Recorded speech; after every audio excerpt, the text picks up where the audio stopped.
હારીજ ખાતે શ્રીમદ ભાગવત ગીતાના સમર્થનમાં મામલતદારને આવેદનપત્ર આપ્યું।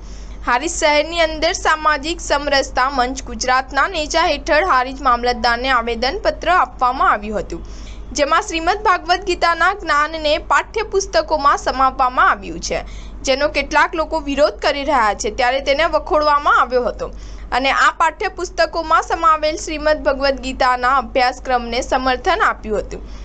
ગુજરાતની શાળાઓના પાઠ્યપુસ્તકોમાં શિક્ષણ વિભાગ દ્વારા હિન્દુ ધર્મના પવિત્ર ગ્રંથ શ્રીમદ ભગવદ્ ગીતાના પાઠોનો સમાવેશ કરવામાં આવ્યા છે, ત્યારે કેટલાક ધર્મ વિરોધી અને દેશ વિરોધી સંગઠનોએ પાઠ્યક્રમમાંથી શ્રીમદ ભાગવદ્ ગીતાના પાઠને દૂર કરવા માટે વિવિધ જિલ્લા તથા તાલુકાઓમાં આવેદનપત્ર આપીને દૂર કરવા માંગ કરાઈ હતી।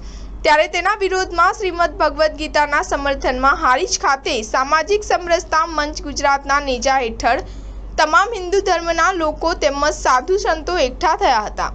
ત્યારબાદ સૂત્રોચ્ચાર કર્યા બાદમાં હારીજ મામલતદારને આવેદનપત્ર સુપ્રત કર્યું હતું, તેમજ હારીજ તાલુકાના ગ્રામ્ય વિસ્તારોમાંથી આવેદનપત્ર આપવા આવેલા તમામ હાજર લોકોને આગામી 30 તારીખ સુધીમાં દરેક ગામમાંથી આવેદનપત્ર આપવા સૂચના આપવામાં આવી હતી। Star news 7 Patan.